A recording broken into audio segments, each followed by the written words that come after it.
Flossy friends, it's Laura from Stitching by the Shore. This is a channel all about cross stitch and a little bit of paper crafting thrown in. Today we're going to add a little bit of scrapbooking and we're going to do a quick scrap with me. I have a finished piece that I'm going to scrap with you, and then I have one that I finished before I realized I probably should have done a talk through of it. But that one's really simple and easy and a quick one to show you if you don't want to add anything bells and whistles wise. But this one I think is going to be fairly simple too, so it's not going to be too crazy.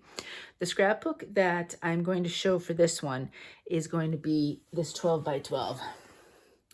So this is a bigger size scrapbook. There's the page protectors. I did fix them since the last video that I'm going to use. The page protectors themselves are acid-free, so that's all set and no problem there. I got those particularly, so I wouldn't have to worry. I mean, these aren't heirloom pieces anyway. These are things for me, just like my scrapbooks, for me to look back and just enjoy. So I will be careful with some products, but I'm not going to be worried about every little thing I use. So before I show you this piece, let me just do a quick talk through of this one. This piece right here is an old piece that I did. You can see I think it's 14 count Aida, so that tells you it's been a while. This pattern, this design was probably stitched almost completely probably over 20 years ago. And then it got put in a bag and life just happened, and for the longest time I didn't do anything with cross stitch. And then in 2019, when I was deciding to come back and give it a try again, I still had this piece. It made all the trips everywhere we had lived, and I had very little to do. I think I had a little bit of cross stitch, but mostly it was just back stitch to do, to be quite honest with you. So I gave it a finish and I decided to try something else, and now I'm hooked back on cross stitch. So very simply, what I do this is how I'm going to think about scrapbooking for my pieces. This piece would have been bigger to begin with, just like Betsy, and I can show you this in a minute. This is Betsy's Autumn. That's why I'm calling her Betsy. This would have been a bigger piece of fabric. And then what I do is I take a piece of interfacing, and it would have been bigger as well, a little bit bigger, and I iron it onto the back. I can't remember off the top of my head which interfacing it is. Everything I talk about, if I can find the information, will be in the description box below. I may even have this Leisure Arts pamphlet still, so I might be able to tell you where it came from. It was a cute little set of birds and flowers, and yeah, I might still have it. I'll have to look and see. But anyway, anything I can find, I will give you information down below. So I do the interfacing, and it just gives it a little bit more oomph, I guess is the best way, the technical term. And this way I can attach my tape to this rather than the other piece as well, the actual stitched piece. So just an extra layer, but thin enough not to make it super thick and bulky. And as you can see, it's still pliable. It's not super stiff or anything like that. So that's what I would have done first. And then what I do is I decide how tight I want to have the margins be. This one obviously has a built-in sort of margin, given that it's got a border. This one did not. So I kind of just measured. I would have measured from this, from here and from here, and done my best. It's probably not perfect, but I did my best to make it as even as possible. And then really all I wanted to do was to pull out colors from the piece and put them on the cardstock, or use those as cardstock colors for layering. Think about it if you were framing a cross-stitch piece and you wanted to do a single mat, double mat, whatever you wanted to do, it's the same sort of idea, except it's underneath it rather than, on top of it or whatever. So I really liked this purple, so I wanted to bring out the purple, and it's hard to see, but there is a very thin layer right here of purple. All three of these are Stampin' Up cardstocks. This bottom one is a retired color. I don't know about the other two. I can't off the top of my head remember what the name of this purple is. If I still have some, you know, thinking about it, it might not be Stampin' Up. It might be Papertrey ink. If I can figure out which one it is, it'll be in the description box below. It's a beautiful kind of almost eggplant-y, nice deep purple color. So I did that one tight, and then I decided I wanted to pull in some greens. And I really like, this is Garden Green, is the cardstock from Stampin' Up, this second layer. And it's almost a perfect match to some of these greens right here. I wanted it to be a little bit of a larger margin. So I went all the way around on that one. It's a 1/4 inch. It's a 1/4 inch margin there. Same sort of thing. I use my double-sided tape. That's how I do all of my paper crafting, is I just use this kind of, well, if you know, if you've seen some past, depending, there are other types of materials that I might need other types of tapes, whether it's red line or other double-sideds. But I do really like just plain old Scotch 3M. So I attached that one, and then this last is called Wasabi Green. It's a beautiful green. I've always loved it, but unfortunately, I know Stampin' Up retired it. I'm long out of the game. I used to sell Stampin' Up, so I don't know if it's ever come back or if there's another color they've kind of replaced instead of that color. Originally, I did a couple of different options.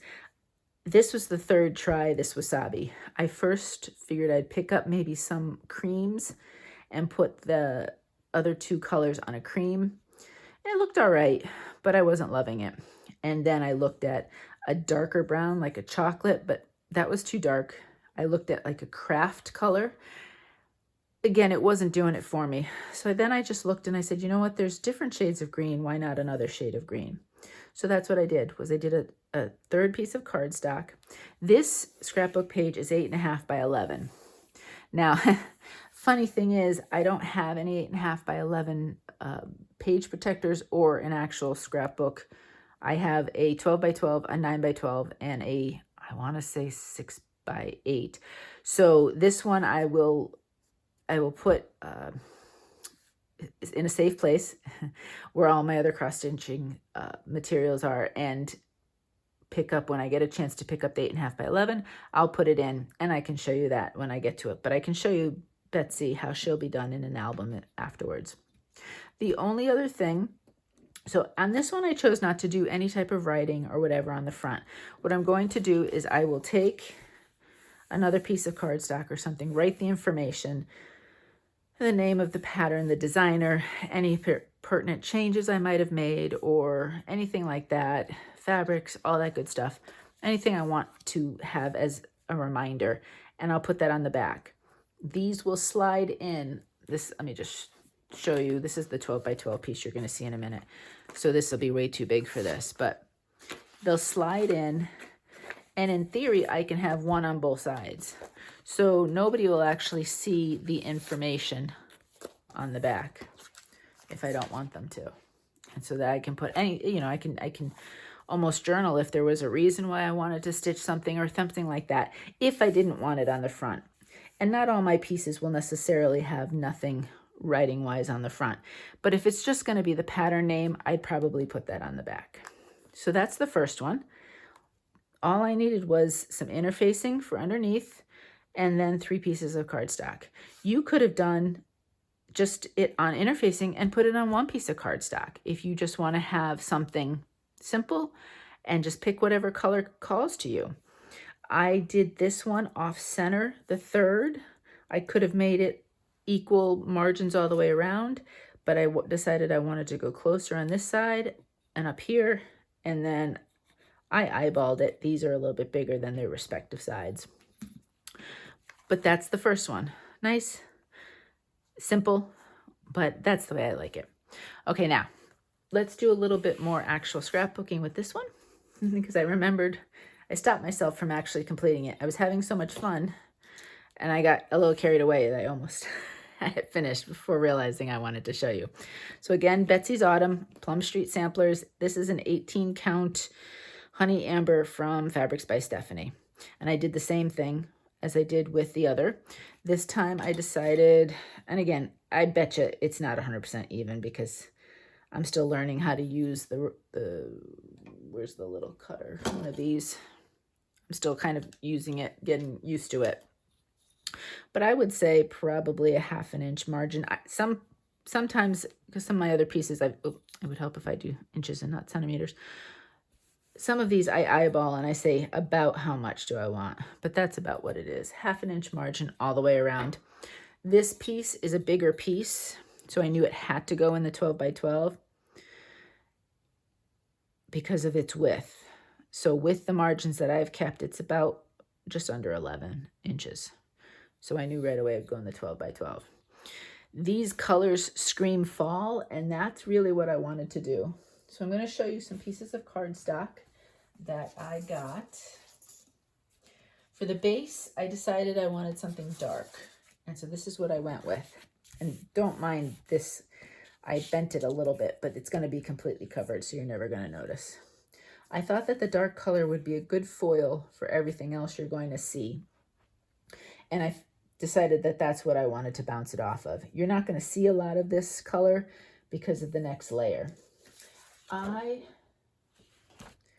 want to say this is a double-sided piece of pattern paper.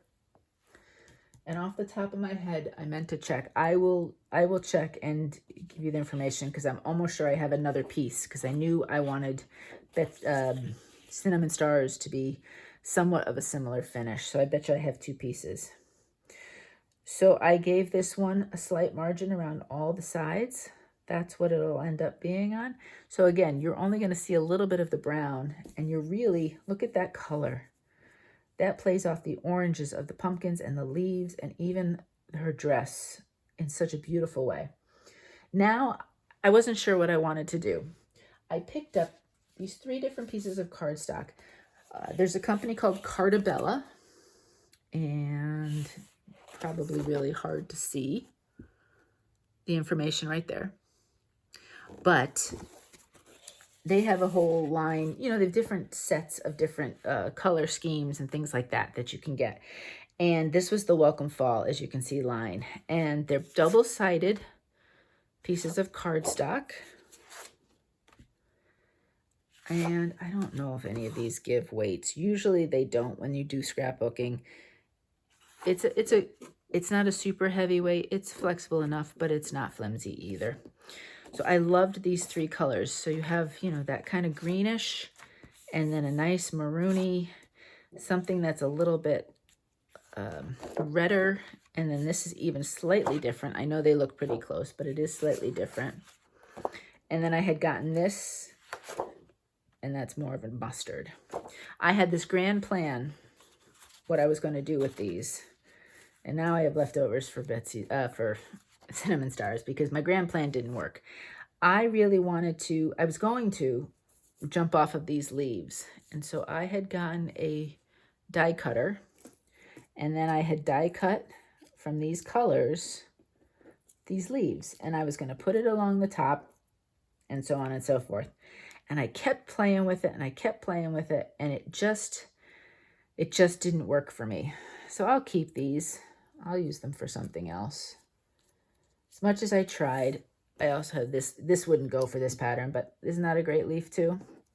And these die cuts, if you see, they actually have a little bit of, oh, there we go. A little bit of embossing on it slightly. So it really gives it a little bit of dimension. But those didn't work. So those will get put in my little area where I have die cuts. And when I need one, I'll look and see if I can do something with it. So anyway, then it was back to the drawing board. So I went with this color cardstock. So it's not quite as dark as the brown, but it's kind of a maroony. And I cut, right, that's the one because it's on the other side of the green, yes. I cut strips of it. And I said, well, what if I do up and down and basically have it the same length as this? And that would be kind of cool. I said, but what am I going to do with that? And when I got the Welcome Fall cardstocks, let me put this down for a minute so it'll show this. I ended up getting some washi tape as well. And this is from Carta as well. It's part of their Welcome Fall. And look at these great leaves. All different shapes, colors, but the colors match really well to Betsy's Autumn. So I said, why not do something along those lines? So that's what I did. And I did one already just to have it set because I was playing around. I wanted to see what it looked like. But isn't that kind of cute? So I'm going to just do this other one real quick if I can find the edge of the tape. I didn't cut them with the scissors. This is really nice washi tape. Sometimes some of them, they start to rip as you start to open them and you lose some tape, but this one's really nice. Okay, so let me just see. It doesn't have to be end to end because this cardstock's a little bit bigger, but it's about there. So I'm just going to rip that. And then what I'm going to do, I'm eyeballing again. Everything is eyeballing for me. So again, if it's not 100% even, that's okay. It's the overall look. Somebody's not going to break out a ruler if they're looking at this. And again, it didn't go to the edge, but that's all right because I'm not using all of that. So I'm thinking if I put that there, and I put this one about there, and then I have the piece in there, and that's what I'm thinking for the page. So what I'm going to do is I'm going to put this to the side. I'll do that last. I don't need this layer first, you know. I want to make sure though, I'm going to keep this. I'm going to get rid of the brown for a second though. I want to make sure I like the distance of each of these from the stitched piece. So I do want to keep that. And then I can always kind of finagle the stitch piece a little bit, but let's do those first. How's that look? I'm going to take my double-sided tape, put this up a little bit, and I will tape it. And again, you know me, end to end. If you've watched any of my finishing videos, and I'm actually, even though it's going to overlap, I'm going to do end to end again. I like to have all of my edges covered. Just makes me feel more comfortable. That's a little bit there, not there, but I'm not going to worry about that. So move this a little bit. And again, figure this out. I suppose what I could do is at least put that straight. So I'd have some sort of idea. If everything's straight, that helps, doesn't it? Okay. So I'd say right about there. Down it goes. Let me do the other one. Oops, and that's taped to my edge. So I'll use my double-sided tape real quick. And I will tape down the edges. These pieces of cardstock I got from, I want to say I got these from scrapbook.com. I'm almost sure that's where I bought this set. I think I actually got one of the Welcome Fall sets, not the gigantic one, but one of them, if I remember correctly. I'm not sure. You can buy, a lot of times with the sets, you can buy the set or you can buy the individual pieces if they're available. So again, I am going to look at this and eyeball. I like doing it from looking at things closer to me, which is why I flipped the page over. That's about the same. I'm looking at the edge from here to the edge of the paper. So now I can put this aside for a minute. Let me reach and grab my scissors. You know what? I'm going to use my Tim Holtz scissors because that's tape there, so I don't want to get tape. And then I'm just very carefully going to cut the edges. Sometimes I don't cut 100% straight, but it doesn't bother me. You get the general idea. Actually, I'll just do it from here too. Isn't this a great, I used to love dots and stripes when I made cards. You know what? I'm going to go this way with it. are some of my favorite designs. It's what I used to like to have as backgrounds. So I'm going to get rid of those 4 pieces so that they don't stick to anything. And put my scissors to the side, flip it over, and then there you go. Doesn't really matter which side is which, right? I don't think there's a up and a down for the actual washi tape. So we'll put the washi tape to the side, and then we'll take my piece. You know what? I'm going to do that very last. Let me do this next. I will take this and go edge to edge on the back of this and put it on the final backing layer of cardstock before I do. I always seem to, I do the same thing with my trading cards. I do everything I need to, if I can, that's not the stitched part, just in case I make a mistake along the way. If my stitched part's not attached, and I'm just going to do just a little one right there just to attach it in the middle. You don't really need to, but I do. Okay, so eyeballing it, and here we go. That's attached. So all I have to do now is attach Betsy's Autumn. And then we will be done. The double-sided tape always sticks to my fingers a little bit more than the interfacing to begin with until I get it down there, and then it's okay. And these will be in the page protectors, so that'll also keep everything protected. And right there. Flip it over one more side.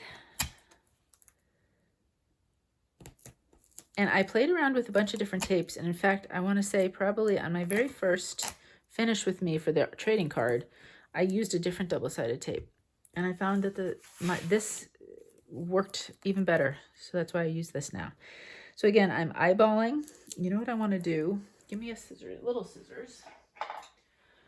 Once it's down, and you know, it's not the end of the world. But I'm seeing a couple of little areas where a little bit of the fabric has come up. Did I see one over here? Oh, there it is. So I'm just going to snip those off. If I had forgotten, again, it's not going to stress me out. These things happen. There's a little bit of fuzz on my piece. So then I will eyeball it, put it down. Now, you know what I need, and I got rid of my brayer, which is a great little tool. And if I had it, I would just roll it on here. But since I don't, I'm just going to do it like this. And there we go. My piece is scrapbooked. So let me show you. There might be some glare here at this point. As I said with the other piece, I can, you just have to, there you go. Watch your angle as you're putting it in. I will put the information on the back. This is now safe in its page protector. If I open up my scrapbook, actually, let me bring the scrapbook over this way. Oops, sorry if I just got you a little bit. And it goes. So now, here I have my scrapbook. This doesn't have to be the first page. In fact, maybe I'll do a cover page. I don't know. Oops, I have a little bit of scrap I need to get rid of. And the beautiful thing is these can be moved around, because what I think I want to do is have it on an inside page where I have cinnamon stars on one side. For example, if Cinnamon Stars was here, and then I could have Betsy's Autumn here, or however I want to do it. And they would be just companion pieces. So that's what it looks like. Scrapbooked. Oops, sorry again if I have to get used to that. Scrapbooked and ready now just for memories. Again, I will put the information on the back of it, and if I ever want to see or check anything I wanted, it's good to go. So hopefully that helps. Hopefully that gives you some ideas. As I do more, I will show you more and come up with more ideas for you. And if you have any, please share with me. But that's a start. That's a little bit of a start. Here's my little bird. And I'll show you when I get the stuff. See, for example, here, I might be able to snip this a little bit, but if I don't, it's okay. Once I have my 8.5 by 11, this little guy will go in that, and that one will be safe and sound as well. All right, scrap with me, first 2 pages in the books. So now what I want to do is start to put some interfacing on a bunch of different pieces, decide what I want to do with them, and hopefully I will show you some more as we go. And please show me yours. If you decide you are going to do some scrapbooking and to keep your pieces safe in scrapbooks rather than in, you know, under the bed box, especially if it's stuff you know you'll never actually put up and display or whatever, then please share. I would love to see, and I would love to get inspiration from you as well, because there's so many great ideas out there, and I know you guys have some just waiting for me to see. So please, I would love to see it. And that's it. That's our little scrapping for today. I hope you have a great day, and I will see you next time for my regular floss tube. Bye-bye. Happy stitching.